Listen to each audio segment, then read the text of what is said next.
Hi, I'm Julie. Today I'm going to be reading to you from a collection of selected writings entitled "The Meal is Worth the Trip, Whether You Like Your Relatives or Not." It is written by a talented author, Jeannette Buck, who has kindly given me permission to read from it. Today's selection is The Honey Grandpa Made. Grandpa Morley kept honeybees. Their hives were just down the gravel road from our house, directly across from the mailbox. That was a problem at times, especially during the summer when we kids were home from school. During those long, slow days, we watched for the arrival of the mailman like a thirsty man looks for cool water. On hot, muggy days in midsummer, it was wise to be leery of those bees. For some reason, they seemed to have it in for little girls with pigtails. Their stings were like fire, and I hated them. I regarded running down to get the mail as a daily test of courage and speed. They worked the sweet clover blossoms in the yard, and after a couple of painful disasters, I learned not to go barefoot. It was satisfying to know that if that industrious little worker bee stung me, she would die from the effort.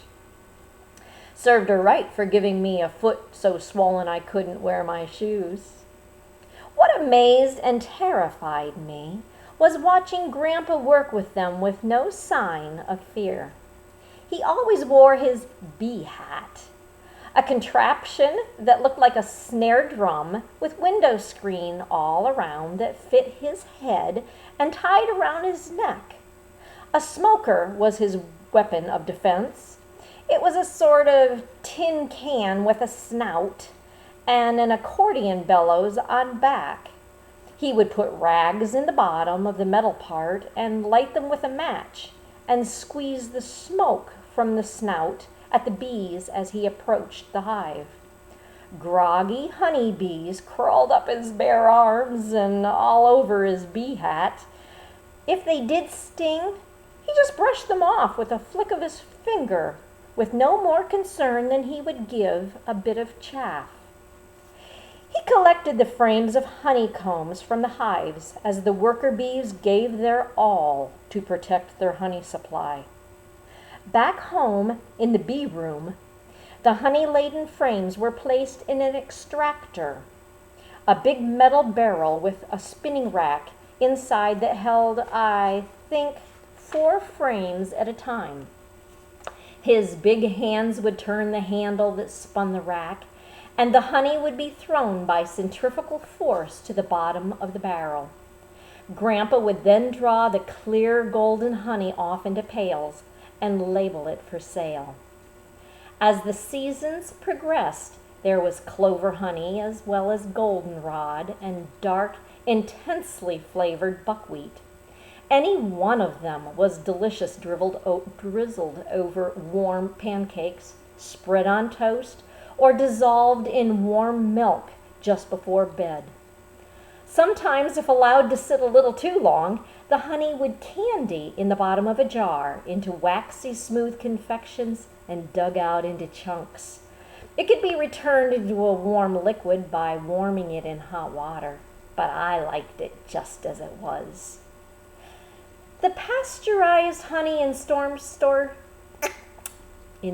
shelves these days seems rather generic in flavor to me. Now and then at fairs or craft shows, I run into a table with natural honey put up in ball jars. Goldenrod and buckwheat honey are hard to come by, even if I do find some. It never seems quite to taste the same as the honey Grandpa made. Even so, on blustery winter mornings, the taste of honey spread on a buttered slice of salt raisin toast can send me spinning on a journey of long-gone summers and back in a millisecond. I've come to believe that memories such as these have developed a sort of patina over time.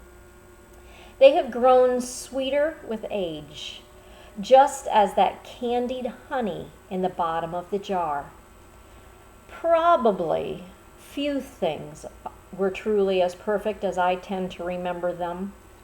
That is, of course, except for my grandpa and his honey. You have a good day.